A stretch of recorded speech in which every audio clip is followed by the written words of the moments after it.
The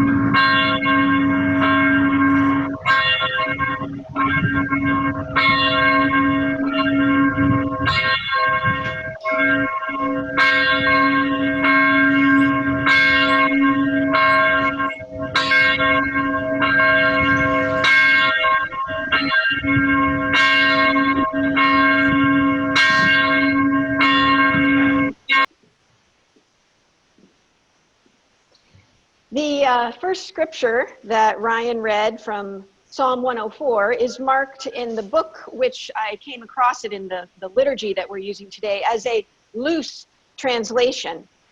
And that looseness is not in the overall content of the psalm, because in it the psalmist is praising God for creation and all the things at which we marvel and wonder. But the looseness comes in expanding the psalmist's understanding of the delicate balance between chaos and order, which we find in so many parts of life, to include the language and imagery of a circus, which we could say is not all that far from the reality of many of our lives from time to time.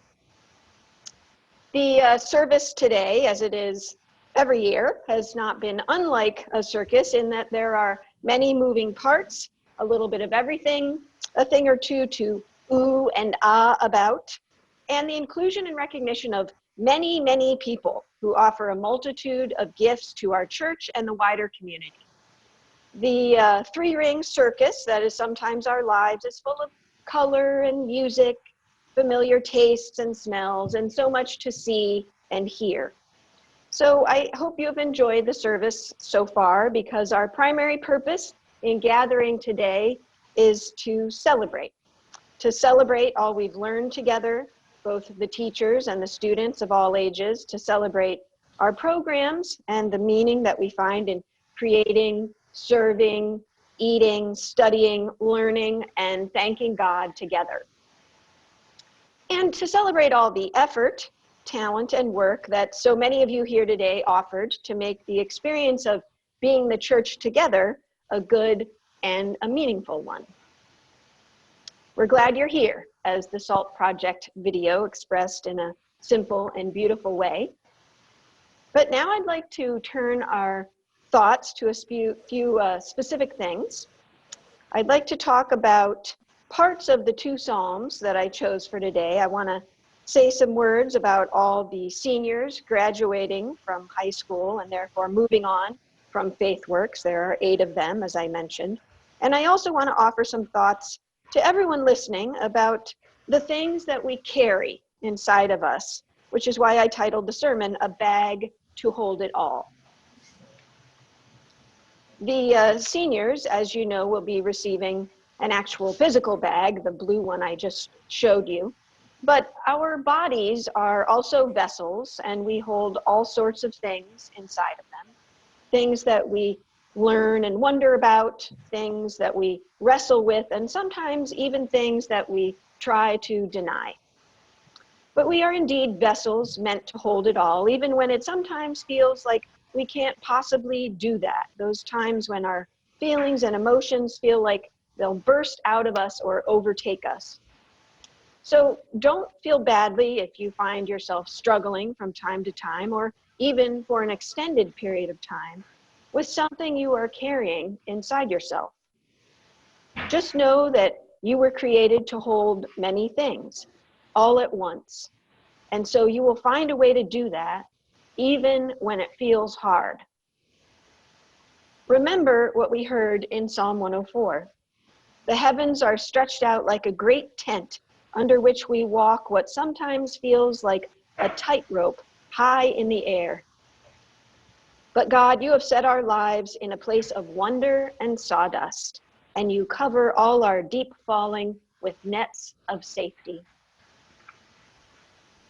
You will no doubt face some times when you will feel like you're walking on a tightrope high in the air, trying to balance too many things, nervous you'll fail or fall. And the truth is, sometimes you probably will. But that's all part of life, and if you're willing to be both humble and gentle with yourself, you'll learn a lot every time something unexpected happens.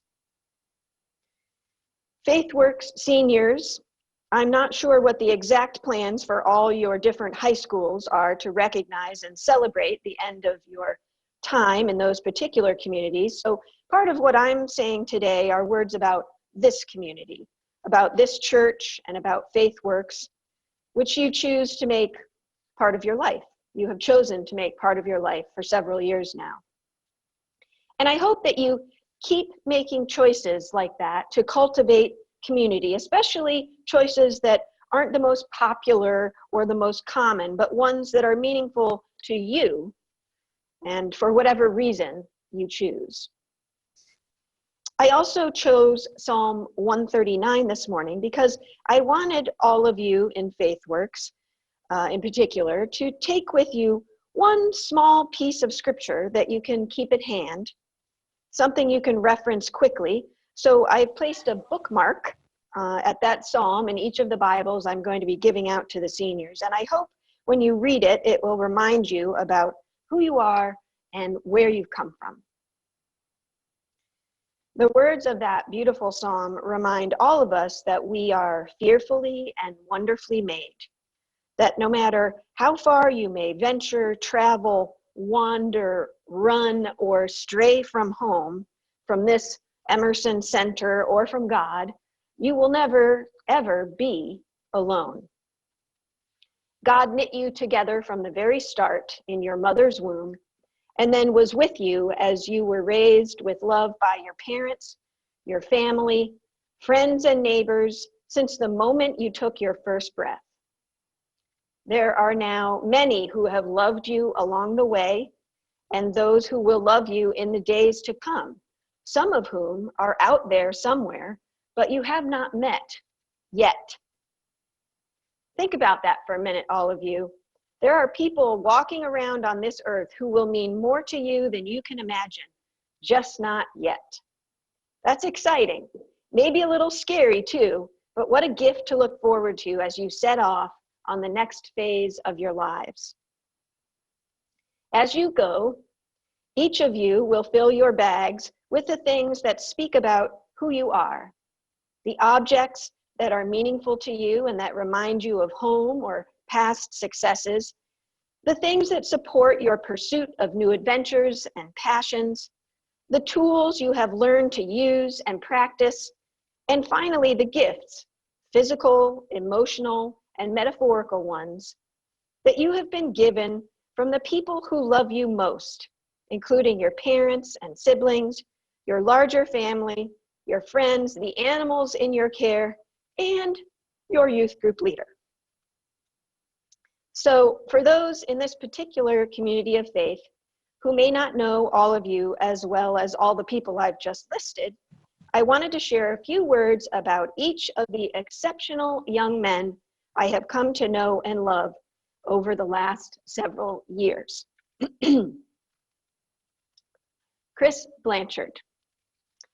Chris's bag will probably be filled with somewhat mysterious items, as he often has a somewhat mysterious air about him.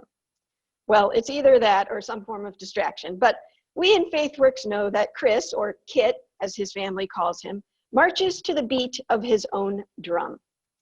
His FaithWorks peers appreciate this about him and find in Chris a sort of wisdom or acceptance with what is that they may not yet see as clearly in themselves.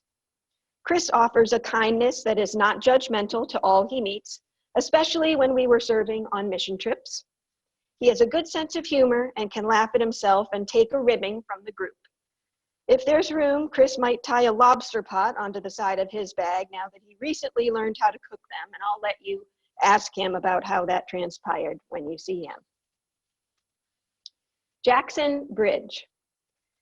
Jackson will certainly be packing all his drawing and coloring pencils, his sketchbooks into his bag, erasers, paintbrushes, and all sorts of art supplies, I imagine, since we know that one way Jackson approaches the world is with an eye for beauty, color, and light. He will also carry with him the new friendships he's developed from working with all sorts of young people on staff at Brooksby Village. There, he has already caught a glimpse of life beyond Masco and of the kinds of new relationships that lay ahead in the large and diverse world in which we all live. Jackson is ready to explore all there is to see and do out there. Peter Swenson. Peter really enjoyed the service on the mission trip to New York City. He liked talking with people one-on-one, and he worked hard at every site. As Peter heads into the next phase of his life, he might pack a basketball or a soccer ball, but knowing that Peter is kind and thoughtful, I imagine he'll also pack extra small necessities of all kinds, things which he would gladly offer to others, as we have seen him do, and as he has always shared with his brother Henry and his sister Caroline. Peter is gentle and reflective. He leaves room for others, and so perhaps his bag will leave space for whatever will be added along the way. Charlie McGinley. Charlie always looked out for the younger students in FaithWorks. A leader in the group, Charlie worked hard and also loved to have fun. So he might pack some games or funny outfits in his bag. Charlie always contributes to conversations and is willing to listen and learn. He reaches out to all sorts of people and is kind and helpful. Charlie appreciates opportunities to use his creativity, which we noticed in the tile project for Emerge Connecticut in February. Charlie's energy and willingness will surely lead him on lots of adventures. Danny Bisson. Danny might pack in his bag some photos of past stage productions to remind him of the great fun, experience, and teamwork that he felt so strongly as part of the productions at St. John's Prep, where I got to see him play roles in Beauty and the Beast, Peter and the Starcatcher, and most recently as the lead in Pippin. Danny will undoubtedly carry a few items given to him by his older brothers, Brett and Mike, as he packs his bags for future games of Ultimate Disc, or with sheet music from some of his favorite songs to perform. Danny has a great laugh and often lifted the mood in FaithWorks after we worked hard on service trips. Danny, your kindness is powerful and inspiring. Ryan Cass. I imagine Ryan's bag might be heavy, filled with books of all kinds, though especially about science, also a Bible and his computer too. Ryan is clear about the things that help him feel comfortable in a space. We know all about his preferences in air mattresses and water bottles on mission trips, but I think knowing his own comfort levels makes him sensitive to that in others too. He will no doubt carry with him the high standards he holds for himself and work with others to meet his goals and the shared goals of his fellow students, teachers, and supervisors. I know Ryan appreciates conversation and intellect, which I, along with other FaithWorks students and David, all benefited from over the years. And I hear Ryan has been thriving practicing the science of cooking, which I'm sure his family is appreciating very much these days. So maybe he'll pack a few of his favorite chef's tools as well. Wesley Stoops. Wesley is creative and a deep thinker. He might pack his embroidery machine, which he uses to alter clothing of all kinds, recycling garments into something new, clever, and fresh.